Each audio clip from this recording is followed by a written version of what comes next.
12 tahun yang lalu, di sebuah rumah sakit, seorang pasien aorta abdominal pecah datang untuk mendapatkan pertolongan darurat.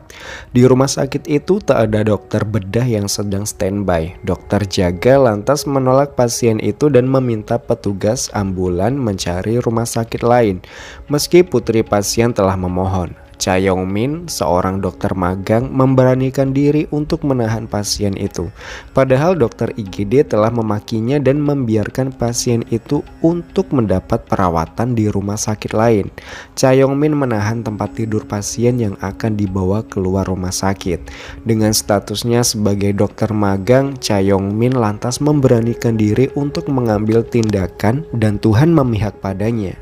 Kejadian itu menjadi salah satu legenda di rumah sakit itu. 12 tahun berlalu, Cha Yong-min menjadi profesor bedah kardiotoraks terbaik di rumah sakit medis Onsang. Dia terkenal dengan kejeniusan dan juga fisiknya yang menawan, namun ia juga menyimpan misteri. Pagi itu, seorang pasien darurat membutuhkan ekstrakorporeal CPR, namun tak ada satupun tim ECMO berada di sana. Oh So-jung, seorang dokter magang yang turut membantu pasien tersebut, bergerak menghampiri Cha Yong-min untuk meminta bantuan. Di eskalator itu, Oh So-jung memohon pada Profesor Cha Yong-min untuk membantunya. Cha Yong-min dengan tegas menolak permintaan itu, sebab ia bukanlah dokter yang menangani pasien kritis dan ia tidak menangani sembarang pasien. Terlebih pasien itu juga tak memiliki kesempatan untuk hidup. Cha Yong-min lantas meminta Oh So-jung agar kembali ke IGD dan belajar menyatakan waktu meninggalnya pasien.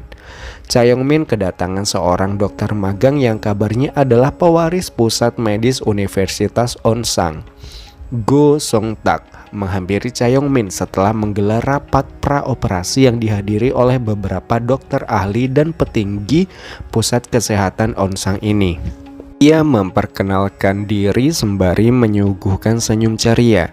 Kakek dan ibu Go Song-tak memaksanya untuk belajar banyak hal selama ia menjadi dokter magang. Ia memang telah mahir manajemen bisnis, namun ia tak begitu menguasai dunia medis.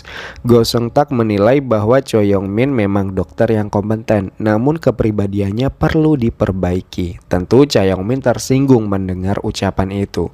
Ia tak mengira keangkuhannya akan diremehkan oleh seorang dokter magang. Kim Jae-won menceritakan perihal Go Song-tak. Rekan satu kampusnya itu memang terkenal jenius dan berkepribadian hangat. Ia bahkan mampu membuat dosen kewalahan menjawab pertanyaan yang ia ajukan. Tapi entah karena alasan apa, Go Song-tak tidak pernah mengikuti kelas praktek. Dalam suatu kelas praktek, ia meninggalkan kelas setelah ia diminta untuk melakukan bedah pada pasien. Sejak saat itu, kelemahannya terkenal di kalangan dosen dan mahasiswa. Cha Yong-min menemui Ban Tae-sik untuk memprotes karena Go Song-tak bisa dengan mudah masuk sebagai dokter magang di pusat medis Universitas Onsang itu. Hal ini tentu dapat menimbulkan dugaan nepotisme di lingkungan rumah sakit itu. Namun Han Song-won tiba-tiba menyela dan mengatakan bahwa Go Song-tak membutuhkan bimbingan agar dapat mewarisi pusat medis itu. Berarti kedatangan Go Song-tak untuk mendapatkan pengakuan bahwa ia mampu memimpin pusat medis itu nantinya. Cha Yong-min kemudian mengajak dokter residen dan Go Song-tak berkeliling melihat kondisi pasien. Di sanalah Cha Yong-min menguji Go Song-tak dengan memberikan berbagai pertanyaan seputar tindakan yang cocok untuk pasien di hadapan mereka. Satu persatu pertanyaan dijawab dan dijelaskan oleh Go Song-tak penuh keyakinan. Cha Yong-min terkesima mendengar jawaban-jawaban Go Song-tak yang tidak pernah ia duga. Kemudian Go Song-tak dipercaya untuk merawat dua pasien di bagian bedah kardiotoraks. Siang itu saat Go Song-tak dan Oh So-jung sedang berbincang sembari menikmati segelas kopi panas, Go Song-tak mendapat telepon untuk mengikuti operasi Profesor Cha Yong-min. Beberapa dokter magang turut hadir menyaksikan operasi itu untuk menambah ilmu mereka. Go Song-tak berdiri mematung mengamati proses operasi itu. Beberapa saat kemudian Profesor Cha Yong-min meminta Go Song-tak untuk menjahit luka bedah pasien. Go Song-tak terlihat membeku tanpa mengikuti instruksi Profesor Cha Yong-min. Kesempatan ini dimanfaatkan Choi Yong-min memberikan tamparan keras pada Go Sung-tak. Kejeniusannya menguasai materi tentang kesehatan ternyata tidak akan berguna jika tidak bisa mempraktekannya. Meski telah lahir dengan sendok emas, tak akan ada gunanya jika kemampuan dan keterampilan tangan kita tidak bermanfaat. Go Sung-tak menghela napas panjang. Oh So-jung menepuk lengan Go Sung-tak sebelum akhirnya meninggalkannya. Pagi itu, Cha Yong-min hendak menikmati kopi panas di atap rumah sakit. Ia ingin menikmati waktu paginya di sana. Namun ia justru bertemu dengan Jang Se-jin, mantan kekasih yang meninggalkannya 12 tahun yang lalu saat mereka masih menjadi dokter magang. Saat itu Jang Se-jin terpaksa meninggalkannya karena ia bertemu dengan ayah kandungnya dan melanjutkan pendidikan di luar negeri. Keduanya tampak canggung. Ada rasa bersalah di wajah Jang Se-jin dan amarah di wajah Cha Yong-min.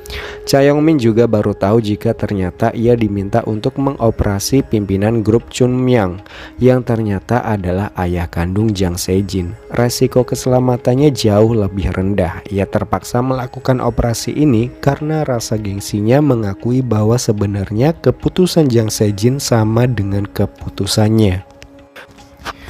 Malam itu, Profesor Cha Yong-min mengalami kecelakaan lalu lintas. Mobil yang ia kendarai menabrak, tubuhnya terbangun. Ia bergegas menolong seorang korban yang tergeletak tak sadarkan diri di jalanan. Namun tak ada satupun yang menghiraukannya, seolah suaranya tak terdengar oleh siapapun. Ia lalu menoleh saat seorang petugas medis menghampiri tubuhnya yang terkulai di setir mobilnya.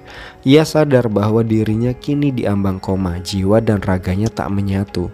Ia mengikuti kemana tubuhnya dibawa oleh petugas medis. Oh So-jung terkejut melihat pasien yang ia tangani adalah Profesor Cha Yong-min. Cha Yong-min mengalami tamponade jantung di vertikal kanan. Ia meminta untuk dilakukan operasi karena genangan darah di jantungnya harus dibersihkan dan dijahit.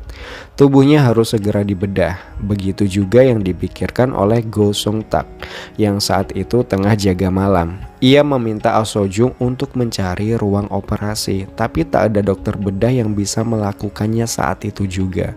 Kepanikan menghiasi ruang operasi. Go Sung-tak menekadkan diri untuk melakukan operasi yang tak pernah ia lakukan sama sekali. Jiwa Cha Yong-min tentu memberontak melihat keputusan Go Sung-tak. Namun tiba-tiba jiwa Cha Yong-min merasuki tubuh Go Sung-tak. Nah, perlahan Go Sung-tak mulai mengoperasi tubuh Cha Yong-min. Oke, kita tunggu di episode kedua selanjutnya. Terima kasih.